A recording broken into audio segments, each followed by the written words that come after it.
The more frequently you train, the less myostatin you get. And myostatin is the molecule that basically tell your body to save on its muscle and put it somewhere else. So the less myostatin you have, the more jacked you will be. Then I will make sure I eat enough protein, at least zero point 0.8 gram per pound per body weight or 1 gram per pound per body weight. And I will make sure I eat frequently because the moment I eat, I'm basically in this protein synthesis window, and that window peaks around 4 to 6 hours.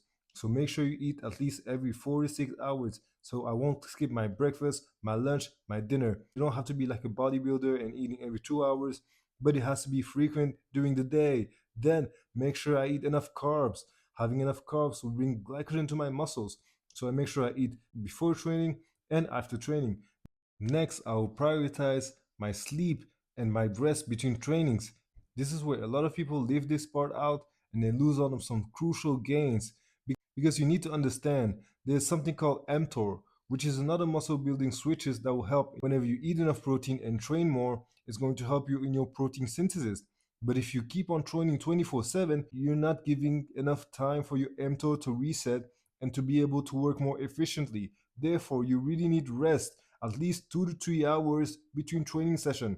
If you're really a go-getter, you don't want to have break, want to train every week, every days of the week, then at least if you're going to trade for a long time, have a long break for at least 1 week to 2 weeks. That's enough time for your mTOR to reset, and you're going to realize you're going to get more gains. Less is more in here. Then you have your supplements, like creatine, the goat, which is going to help your muscle get fuller by adding more water into your protein fibers. Something really great if you want to look more muscular in the short run.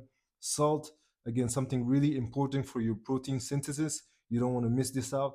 And casein doesn't really need it, but if you want better repair at night, drinking during before sleeping, that can be really helpful. The supplements are really great. I would do that if I have some dessert or something like that. This is where I will mix in my creatine and my salt because mixing creatine with food is going to be helping for absorption. So nice dessert, bring some creatine and some salt, maybe some casein, and voila, this is how you do it. Make sure you follow this formula, and I promise you, you will never miss on your gains again or be at a plateau.